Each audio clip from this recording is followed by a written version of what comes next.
Disappearing live video and messages are now on Instagram. Oracle acquires DNS provider Dyn. And I'm hanging out with my buddy Ed Zitron from Easy PR on Crunch Report.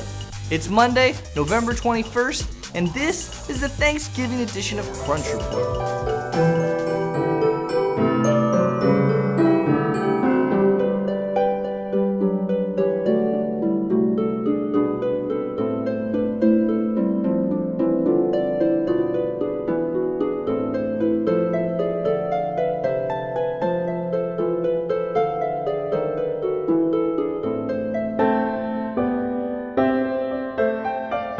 What is up, TechCrunch land? Welcome to the Thanksgiving edition of the Crunch Report. This is the first one I've done. Thanksgiving is one of my favorite holidays of the year. No school, family and friends time, turkey bowl, some good eating, and just a time to reflect and be thankful. First, I'm thankful for Ed Zitron for joining me on the show. Ed, you're the man. Thank you so much for coming today. Thank you for having me, and I'm sorry about the broken window. I will probably not pay you back. Don't even worry about it. Okay. It happens all the time. Okay. Let's get you. I will pull my Saab out of the window as well later, but probably not for a while. Alright, don't even worry. Don't even worry. Okay, cool. Let's get some tech news. It's also not my Saab. Whose Saab is it? Not an idiot. Alright, today, two big new features begin rolling out to Instagram stories over the next few weeks. Instagram Live lets you broadcast video to your followers in real time, but they can only watch while you're still streaming. No replays like Facebook Live. The second is you'll be able to send videos as ephemeral direct messages to just a few of your closest friends, but they can only watch it twice before it disappears. So basically, send it to everyone only live, send it to certain people they can only see twice. Ed, you use Instagram at all? Not really. I've never really found a place for it in my heart. Why? It's just you're on every. You use a lot of social media. I use Twitter, and if I want to post a photo, I'll post it on Twitter. If I want to post like a nice photo, have a nice Canon DSLR, I'll post that on Flickr because you can get the high resolution version. Instagram's just never fit in with me, and the idea of doing live video on it, it's like because of like being too old. Yeah, being too old is probably it, because I'm around 85 years old. But on top of that, there's another company that Facebook owns called Facebook that does live streaming video. And I think if I was going to do it, I'd do it there. And on top of that, normal people, if they're regular Instagram users, I guess they'll maybe use it. But if they're going to do live streaming video and it's like, okay, if I stream it to everyone, it's not viewable afterwards. But if I don't, I just send it to some people. The moment you have to start breaking down tech like that, I wonder about its widespread adoption. Do you use Periscope at all, since you use Twitter a lot? No, I don't think my life's that interesting.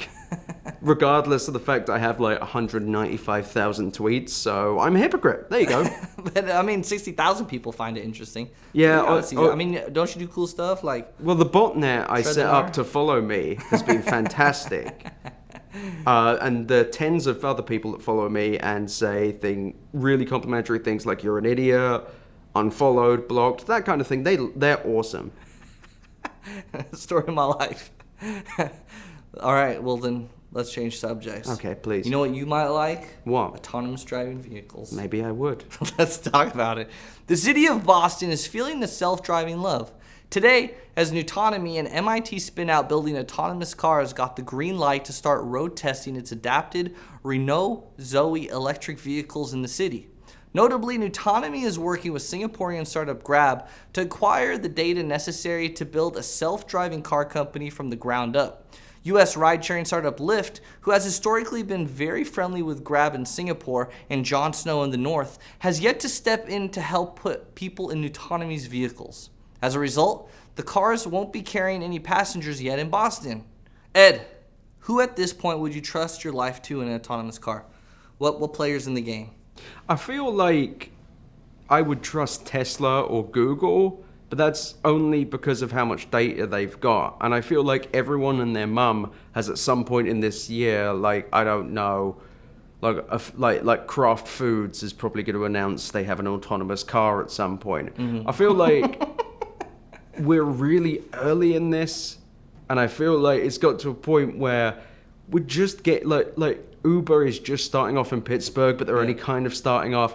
I just feel like the market's not going to be there for a while. People are very frothy and saying, oh, by 2020, we're going to have tens of millions of autonomous cars. Only by the most Tesla-y stretched definition of that will we have that. We're, in my opinion, 30 to 50 years away from being close to that. And I'm sure someone in the comments will be like, he's wrong and he's terrible. And I say, I don't care, commenter. I'm sorry. I don't care about myself, let alone you. Just look at this costume. So, Tesla... I would say Tesla is close, but again, they've shown a very well-edited video of the autonomous car that Elon Musk is definitely going to have at some point. It's just, I feel like the autopilot on Tesla works really well, but then again, I believe it's the Volvo XC90 had that first, like adaptive cruise control, and it was almost exactly the same thing, except not as flashy. So, I mean, it's going to be a while before we really know. Are you on the pre-order list for any fancy cars coming out? No, I'm not. I need a new Saab anyway. All right. Let's talk about DNS providers. I know that finally gets you. Remember a couple of weeks ago, half the internet shut down because of Ed? It was hard to get to a lot of major websites like Twitter, for example. That was because of a DDoS attack against Dyn, a company that provides DNS services to many companies. Well, Oracle has agreed to buy Dyn. Oracle plans to add Dyn's DNS solutions to its bigger cloud computing platform. Oracle and Dyn didn't disclose the price of the deal, but we are trying to find out. It's being pegged at north of $600 million. Ed, how badly were you affected by the DDoS attack back then? Well, I didn't really know what to do with myself as I tweet all day. Sadly, Snapchat stayed up, so whatever these things are, they still worked. Yeah. But wait, these weren't up back then. Now you're making stuff up. Well, they didn't fall. No, I was saying Snapchat was sadly up and Twitter was down, and it was bad because I don't like Snapchat. You know, it was meant to be a joke, and I got it horribly wrong. But I just kind of stared at a wall. Didn't really know what to do with myself, just listlessly. You didn't go outside? You didn't do anything? No, like my dog was just sitting there, like probably looking for food or something. I was like, I don't know what to do. Twitter is where I usually ask. Parents tried to get in touch. They can only DM me. We don't speak on the phone or anything. It's just DMs. The whole family's on Twitter? Yeah. No. My mum just learned email about 5 years ago. So it's a big thing. My dad writes entirely in perfect prose on all emails, which is actually quite darling. I like that. I write like I just learned computers because I did. Are you gonna go hang out with family for Thanksgiving? I am not. I'm actually going away with my fiance. Oh, where are you guys gonna go? We're going to go to Anaheim to an Airbnb because we are ultimately, as much as I make fun of the startup machine, fueling it. Because I'm the worst kind of person. No, you're the best kind of person. Thank you. You can take that to your turkey grave, you turkey man. Wow. Turkey shaming on the Crunch Report. That's the report for today. I'm Tito Hamzy. Crunch Report airs every weekday at 7 p.m. Eastern, 4 p.m. Pacific on TechCrunch.com. You can also find us on iTunes and on YouTube. And Ed, dude, you are awesome. Thank you so much for being here today. I had a great time with you today. Thank you for having me on. Frolicking and just japes.